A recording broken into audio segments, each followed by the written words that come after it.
She did not play the radio. She did not sew. She did not do housework. And you didn't have to be an 8-year-old philosopher to figure out that Sunday was a different kind of day in her house. Grandma would go through the house singing hymns to herself, a different hymn in every room. She found, if Grandpa hammered boards in the garage, she frowned at loud laughing. She frowned at the thought of doing anything secular, like going to a movie. No, Joan, you do not go to movies on Sunday, or even playing games in the yard.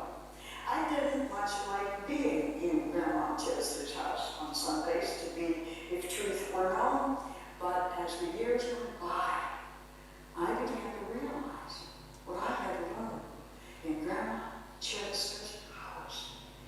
From her, I got a life message that stayed with me forever. Life, I learned young from her, is about more than noise. It's really about listening to the music of the soul. Work is important. She was clear about that, but it can be a distraction too from the real meaning of life. Reflection, however, is of the essence of being human. We're the only creatures on earth that can reflect. That's what humanity is all about. And Sundays are meant to be different from other days so we can reflect on those days that are really worthwhile. Now, to this day, as far as I know, scholars are really very unclear about exactly what were the circumstances that determined, for instance, that Sabbath should begin at one time and end at another. There are all sorts of theories about it. Some of them say it derived from the worship of Saturn. Others go so far as to say that it had nothing to do with anything except that that was market day, when most of the community in the rural villages would be gathered in a single place, and so at that time they did the Shabbat services. So yes, the institutionalization of the Sabbath is indeed historically unclear, but the continual concept of Sabbath, of rest, of reflection about important things in life, Sabbath in Hebrew history is not unclear. And one thing is clearest of them all. Among all of the cultures, all of them, of the ancient world, the celebration of Sabbath as a tribute to the dignity of humanity is unique to the Hebrew people. Now, what do I mean by a sentence like that? Sabbath is not about rest, meaning retirement. Sabbath is about time and who gets it and how they use it. It's about being alive in time. On the Sabbath, life changed, time changed. The privileges and expectations of standard roles and relationships simply cease on the Sabbath. If you were, to this day, if you're in a really ultimate Orthodox Jewish community, my first time in Israel, I discovered that they had a visitor's elevator. If you were something else, you could take the elevator to the 30th floor. If you were Jewish, you walked. Because they don't use anything that's mechanical. They don't use anything that does work. There is no work. So to have breakfast in a Jewish hotel on Shabbat is to find what has been set out the night before and what you can heat for yourself on a hot plate. They don't do it. It's about time, Sabbath is, and who gets it and how you use it. The world as it operated between Sabbaths then simply halts. Sabbath in the Hebrew community was not only a philosophy of life, it was a principle of life. It was a precept of life. It was a teaching about life, and it was a command about how we're all meant to live life. Sabbath is the word that demands justice for every living thing. Sabbath is not the day of rest because people are tired. Sabbath is a day of rest because people are human, and no people ought to be driven to death by any other people at any time. Every living thing requires time to renew itself, both physically and spiritually as well as physically. And Sabbath is that day for renewal by reflection on time. It's the day we take time to remember that we came from God and we will return there. Sabbath is the day we evaluate what we are doing daily in the process of returning there. Sabbath asks us to consider whether, like God, our own work is good. And God saw this and saw that God's work was good. Question is, in what way does my work develop creation? In what way is my work being good for the rest of this world? In what way is my work leading to the development of other people? There were two ideas, you see, in the ancient world about time and about work. The first was a common understanding that leisure was a privilege only of the gods. Leisure, and you heard that. We call heaven eternal rest. We don't call it eternal good work. We don't call it eternal community. We call it eternal rest. The second idea was that humans were slaves. Humans in general were slaves to be used for the sake of the few free men who owned them. So what did Sabbath do? Sabbath gave, Joan. Sabbath required rest from work for everyone, slave and free, human and animal alike. On the Sabbath, no one could give any other living thing, human or beast, work to do on the Sabbath. Sabbath was the great day of freedom. Sabbath was liberation for everybody. That's why you'll see Jesus in the scriptures saying, on the Sabbath, would you pull your ass out of the ditch? That was a big religious question. That was a huge spiritual question. Was this work or was this development? These are highly philosophical underlying issues about the way you and I are spending life. And who gets to rest?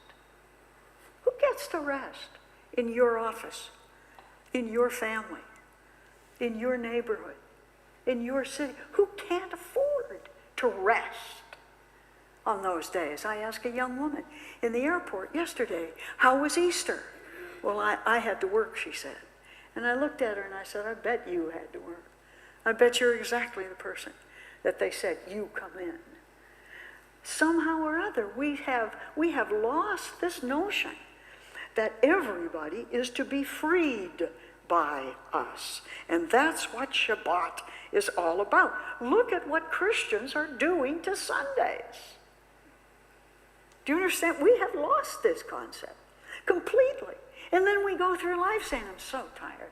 Thank God, well, didn't you have off for the week? Well, I had off, but, I went into the office, I had to do this, I had to pick up that, I decided that day I'd shovel the gravel. Well, what about Monday nights? Well, I work all day on... Sabbath is about time. It's about who gets it. It's about what we do with it. It's about when we sit down to talk about this reflection that we say our life is all about. Sabbath is what makes equals of us all. It keeps alive in the Jewish community the whole concept of equality. That none of us have the right to keep a part of us enslaved to any corporation, any Walmarts, any market, anywhere, as if they're expendable, usable. The problem for us now is that we stand on the brink of losing the concept of Sabbath entirely, and it shows. We're a frenetic people. Everything is running at all times, 24 hours a day. They love talking about the cities that never sleep. And we have hardly noticed that it was happening, that somehow or other, like gerbils on a wheel, we are just running. There is no end to the week. There's no end to anything. This time we have enslaved ourselves, as well as failed to notice that this new kind of slavery is being created around us, and it's using all of us, and that there are very few of us in our society that really rest. We have a minimum wage scale that makes any kind of rest impossible for the poor. If they aren't out scrounging at every moment, how do they eat? Working class people out on that street are forced to work 2 part-time jobs if they can't find one full-time job, because part-time jobs provide no benefits. So now, no matter how much time it's taking them to get to the part-time job, they'll never make enough money there to feed their kids. Children in developing countries are being forced to work 70-hour weeks to provide consumer goods for the Western world. Nikes and slacks and shirts and toys for our children while we practice economic pedophilia on theirs. Animals are being destroyed to provide humans with cosmetics and coats. We put them to work for us, and we grind up their bodies to do it. Sabbath says we're accountable for the way we live our lives and for what we are doing to other people's lives as we do it. We're accountable for the way we do not develop our humanity. We're accountable for what is happening to our own sense of being a fully functioning and reflective human being and adult. We're accountable for the way we allow the abuse of other living things in our name, for our purpose, enslaved for us, raised for us, fed for us, and then killed for us. Sabbath says we need to take time to reflect on the way we're living life, because if we do not take it, we become nothing but cogs in this whole enslaving system. And for that, they give us extra money that we never take time to spend. We never even get to use it. Sabbath says that time is the only resource we really have, and we must learn to use it well. For Christians, for theological reasons, Sabbath, the day of rest and reflection, became Sunday. But the basic concept remains the same. Life is not to be taken lightly. Regular reflection on its meaning and purpose renews your energy. It's the formation of the Sabbath heart that is needed in a culture, in this culture, if we are to make good decisions about the rest of life and do justice to the rest of the world. Time study research tells us that Americans work the equivalent of 350 more hours or 9 more work weeks every year than the average European. The most astounding learning to me, having gone to Europe to settle down for an extended period of time, to do my own writing and reflection, is that there's not an Irishman on the planet that doesn't take what they call their holiers, the holidays. It doesn't make any difference where they are on the social scale, and the government pays them for it. They still get their dole, and they are expected to take off 4 weeks a year. What? I thought they'd all gone mad. Then I realized we're the ones who are mad. Americans also, as a result, suffer more from stress, more cardiac arrest, more hardening of the arteries, and more cancer. Surely the real sin to which the third commandment points us is not the sin of not going to church. It's the sin of not seriously seeking God, of not seriously living a serious spiritual life. Those sacred rituals are meant to enable us to transcend time for the sake of a glimpse and a reminder of eternity, that what we do here is the stuff of the creation of our own eternity. But Sabbath never ends in church. Sacred ritual or no sacred ritual, Sabbath only really begins there. Sabbath is about making room for God in the rest of our lives. Without it, we forget to stop. We forget to enjoy the world. As God enjoyed creation and sat back and said, "That's good. That's good." There's a wonderful story going around where I live about an American businessman who winds up on a small island in the South Sea or something like that. And on his way to the beach, he trips over a guy who's lying in a hammock, arms out, just kind of enjoying the sun. And the businessman, he's holding a stringer of fish. And the businessman says to him, "Did you catch those?"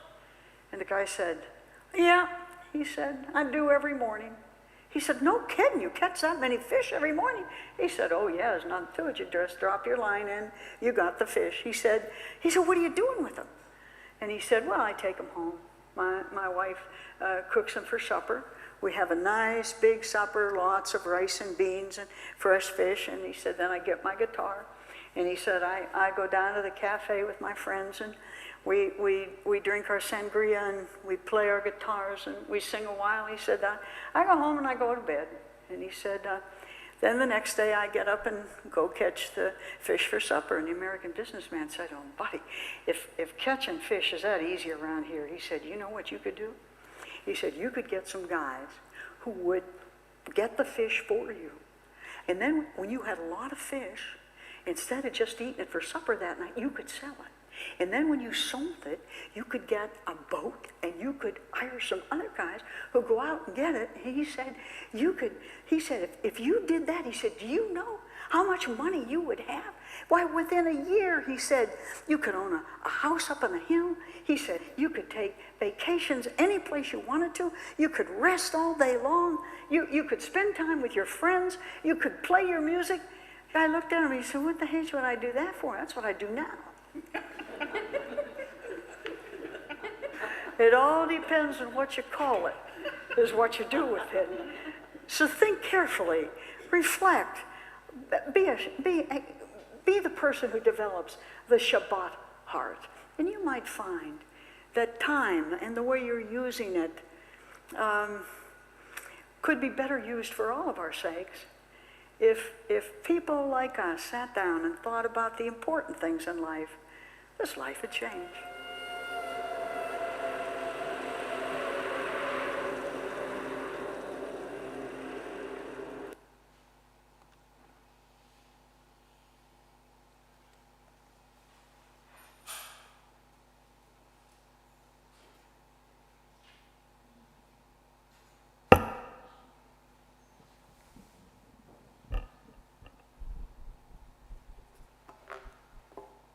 I've been moving around such a lot now. I've moved all my stuff.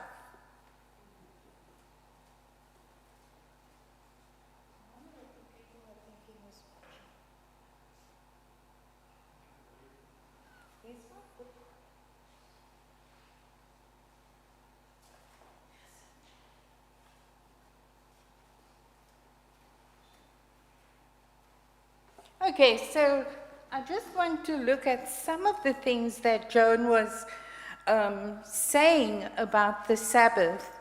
I like the idea that she said that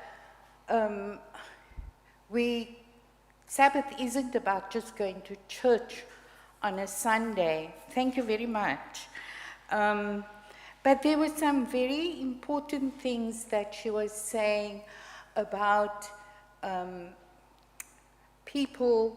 We are caught in this cycle almost unbeknownst to us.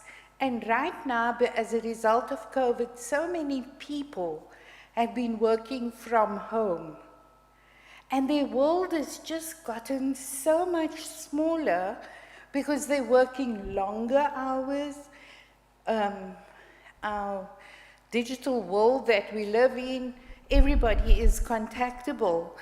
And suddenly they are caught up. If you go to one of our little rural country places, it almost looks as if the sheriff locked the country and threw the key away over the weekend, because none of the shops are open, everything quietens down, like we all had in the funny old days when everything stopped on Saturday at 1 o'clock. We're not there anymore. We've developed.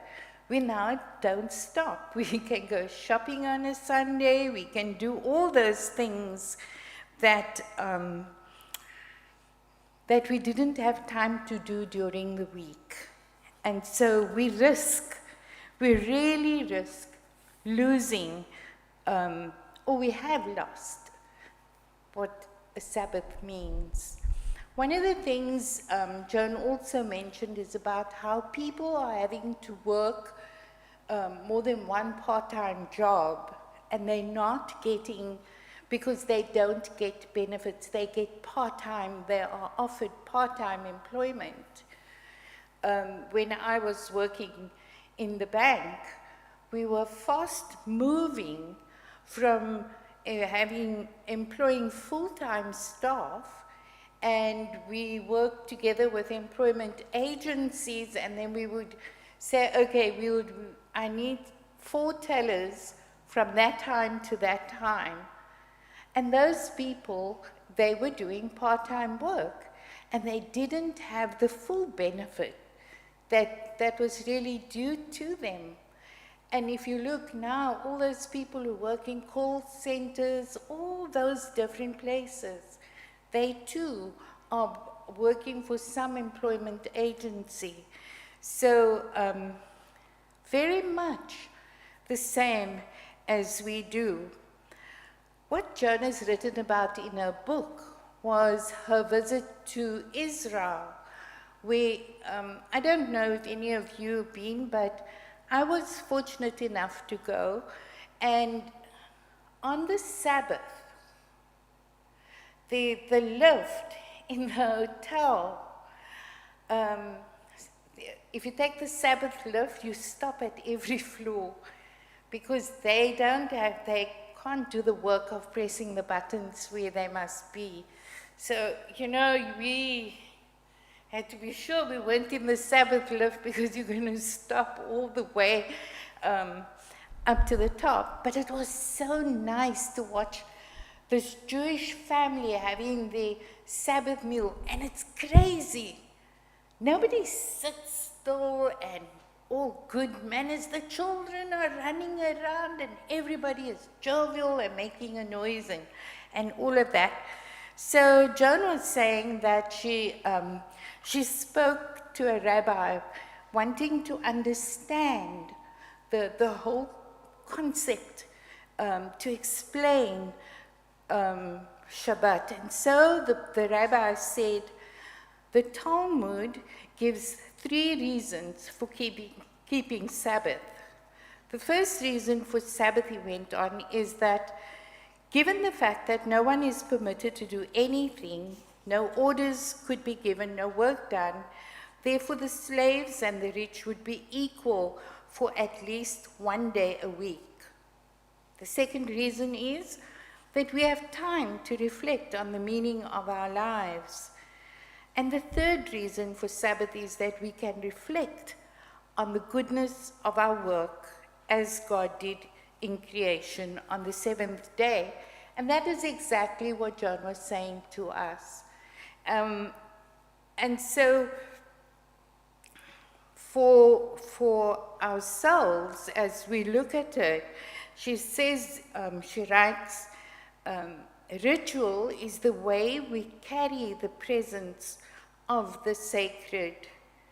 Ritual is the spark that must not go out. When we forego the ritual that links us to the divine, we reduce all life to the mundane.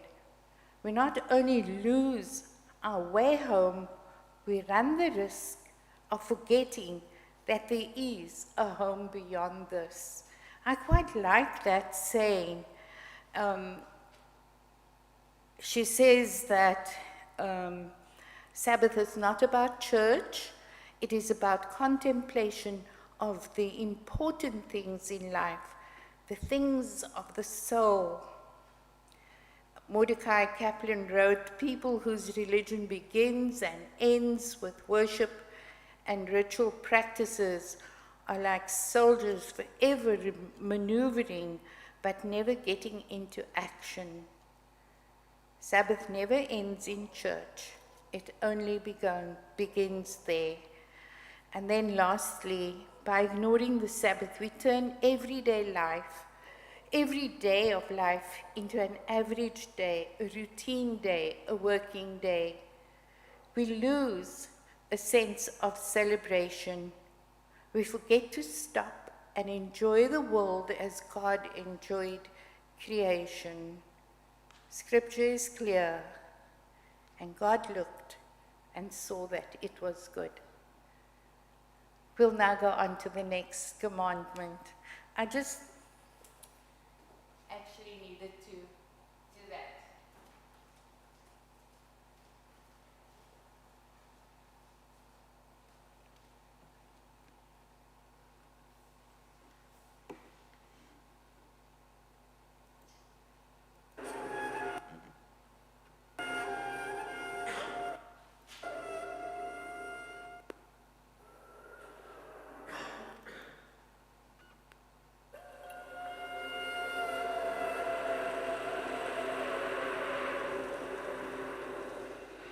The fourth commandment, the heart of the law of caring. Honor your father and your mother. The Talmud teaches when a sage dies, the whole world mourns. That lesson is embedded too in this commandment, at least indirectly. Most of all, it begs for rediscovery in this culture in which ageism threatens to rob us of wisdom, and families are scattered from one end of the world to the other. How do you do this honor your father and mother thing now in a world like that? We're asked by the fourth commandment to look again at the way we care for those who, having gone before us, showed us the way. The funeral rituals of Judaism, some of them as old as Judaism itself, and all of them still part of today's Jewish burial service, do as much to underscore the far-reaching implications of the fourth commandment as any lecture on family could ever have.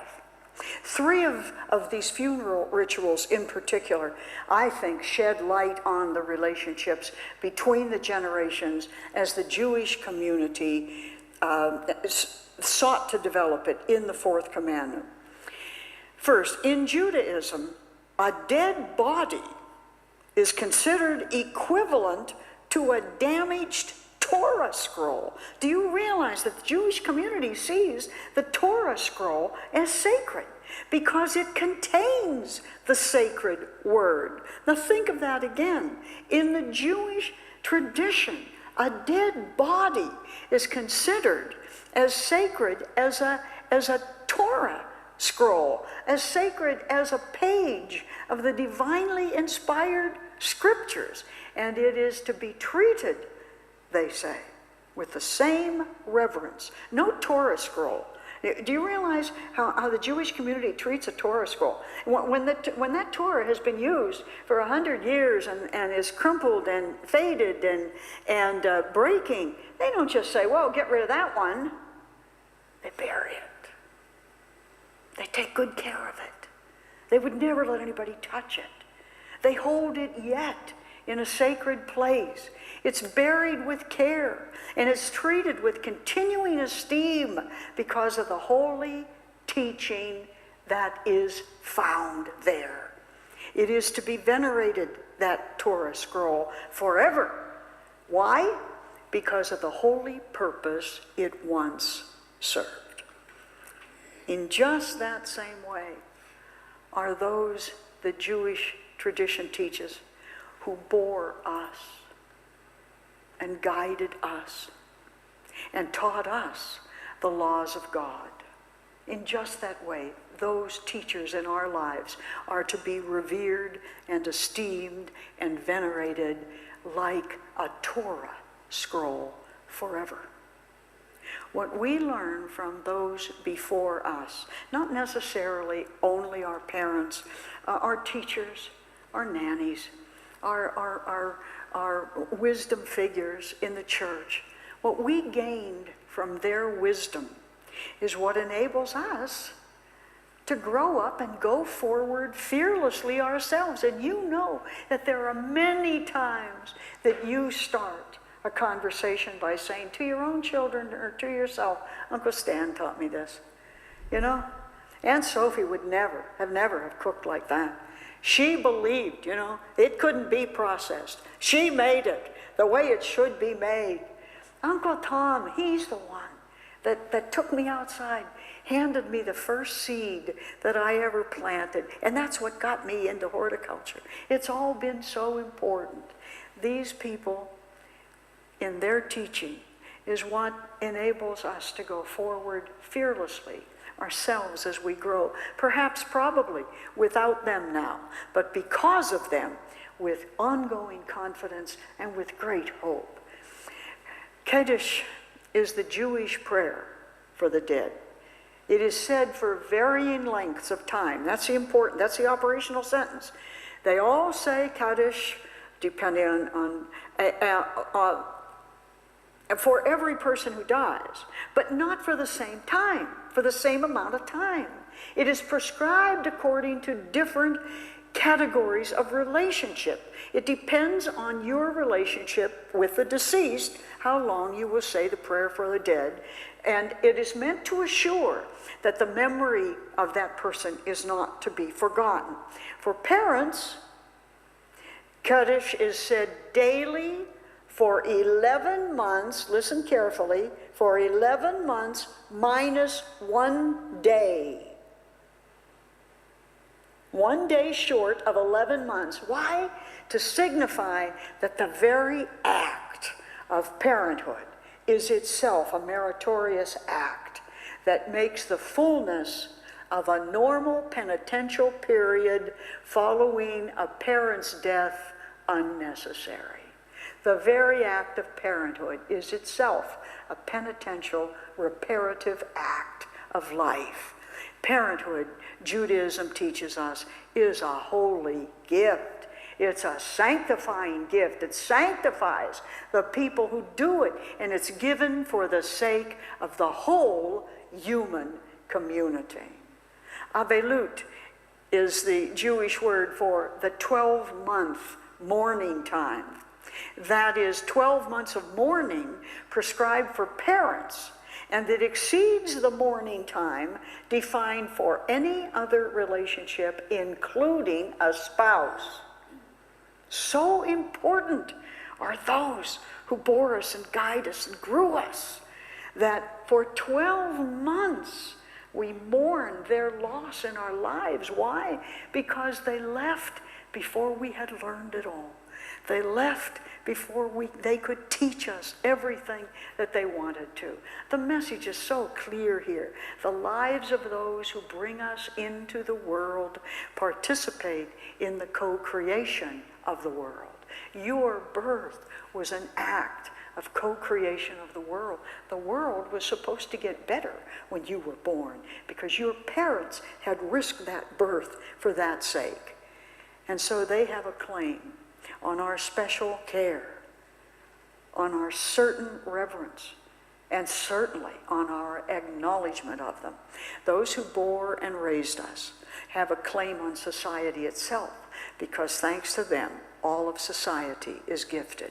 The children that you brought up, that you brought into this world, that you're so proud of, that you love so much, that you watch develop with glowing pride. Your pride isn't selfish, that's not narcissistic. What you're really saying to yourself in the mirror is, world, I gave you this beautiful thing, appreciate it. I gave you this, and look what they're doing. Look what they have come. Look who they are and what they do. Recognize that these children of mine were for their sakes. The Israelite does not define the afterlife with the same kind of specificity that all our other faiths do, nor do they make it an article of faith. If you're Jewish, you do not have to believe that there is an afterlife the way we have defined it.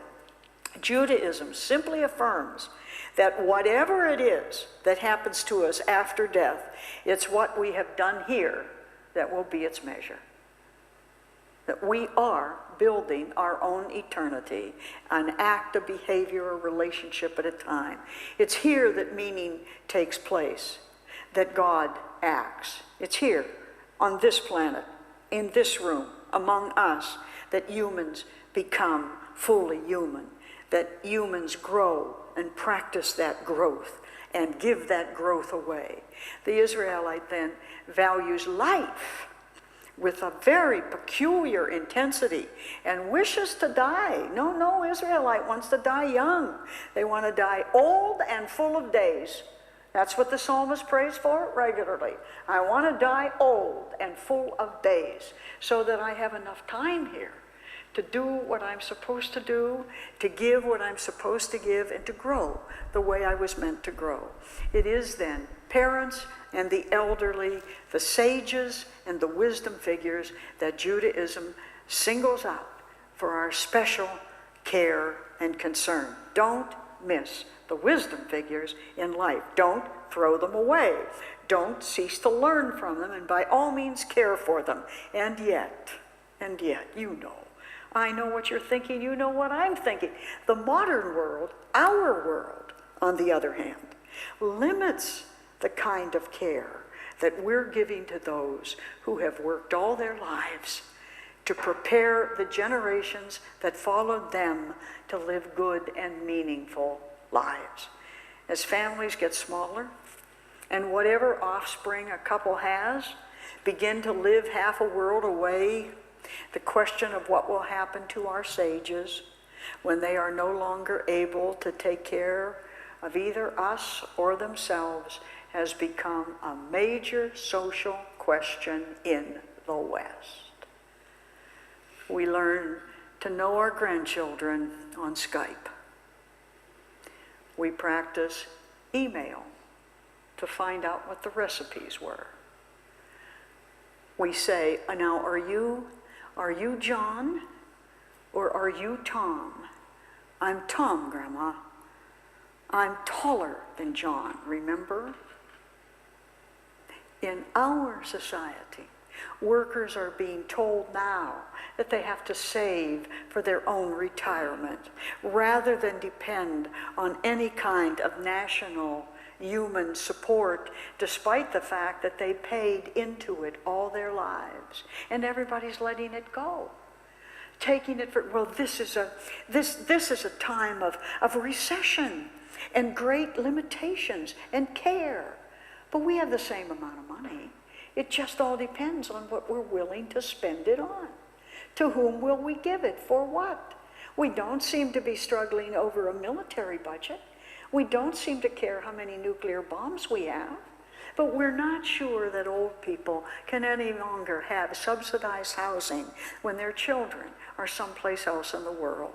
But those who work in low-income jobs have little or no money to invest in their own future care.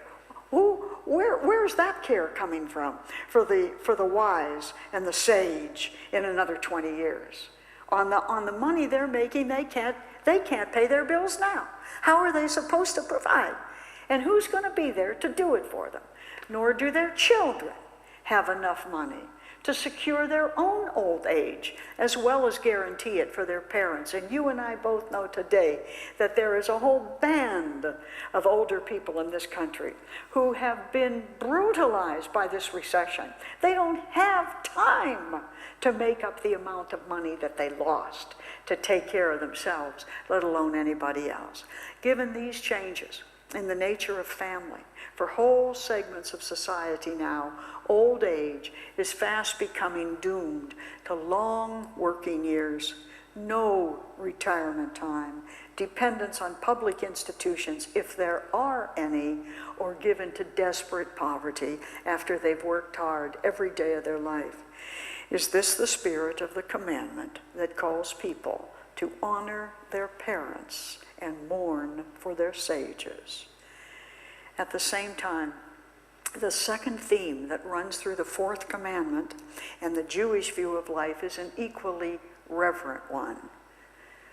The psalmist prays that we are slightly lower than the angels, and Judaism holds we are made in the image of God. Therefore, no one can simply be thrown away as useless. That's what's wrong with that old tradition of the potter's grave. They die and you toss them out with the garbage.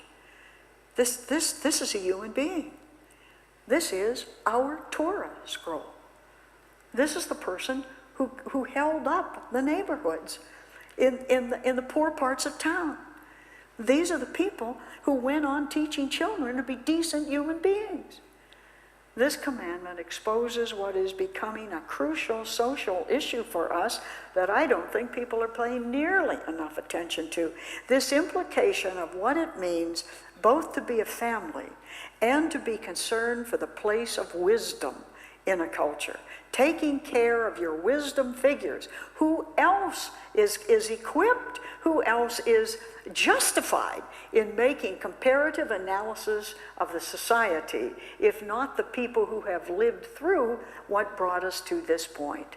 The Fourth Commandment reminds us that none of us are worlds unto ourselves. Economic sufficiency does not make us a world unto ourselves. We all come from somebody. We all come from somebody, somewhere, to whom we owe gratitude and reverence and care. And they are out there, wondering what their own lives were about, because too few of us tell them that their lives were about us. And that is what makes them our sages. This commandment saves us from the terminal disease of immediacy. The only thing that counts is now. The only thing that counts is new. The only thing that counts is what's coming, not what was. We don't have to respect the past if we're drunk on a present going nowhere. It refuses to allow us, this commandment, to discard yesterday for the sake of the glorification of the self today. The Fourth Commandment builds perspective into the human race. Think back, look over, see the whole picture. You are the sages of tomorrow. What we leave undone, the next generation will bear. As the Native Americans say, no decision should be made without considering its effect up to the 7th generation. How much is Washington doing that is considering the effects of it up to the 7th generation? The Fourth Commandment teaches us to understand that what we do now will also impact the future, our own, our parents. And the reservoir of wisdom garnered for the sake of the ongoing development of the entire human race? Do we ask them? Do we bring them in? Do we ever dignify them with a question they're dying to answer? Each of us, whether we have children or not, and I am certainly among those, is right now giving birth to the next generation. And we are doing it by being either wise or foolish. But the Talmud couldn't be clearer. When a sage dies, the whole world mourns. We know we've grown up when we begin to say thank you to those who stood by while we got here. This is a commandment this modern world sorely needs to rethink if the future is to be a better place for all of us, young, old, and to come.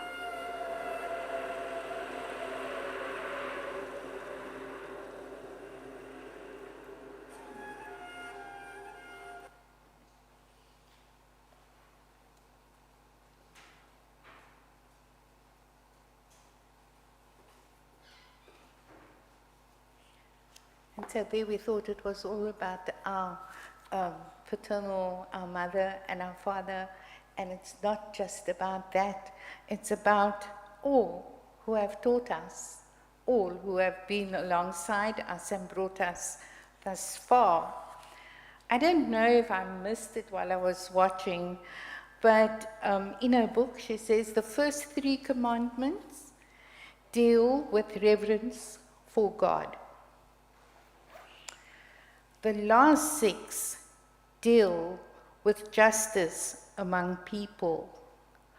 Only the 4th commandment deals with relationships of love.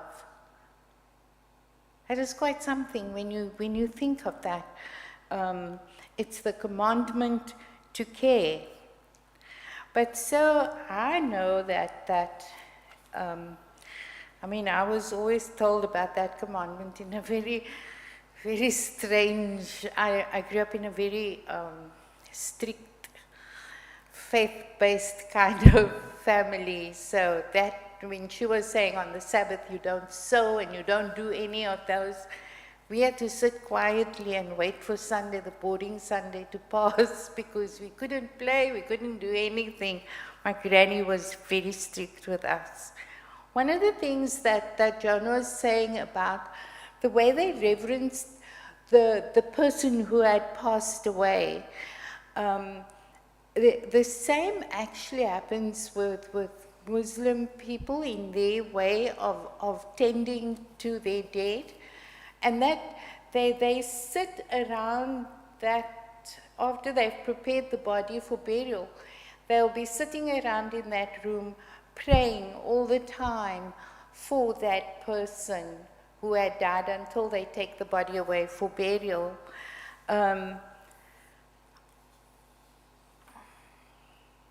You know, when I was growing up, a very old aunt, I was like a knee-high toddler, she died, and in those days they never used to take the people to the morgues. They used to leave the dead person there at home.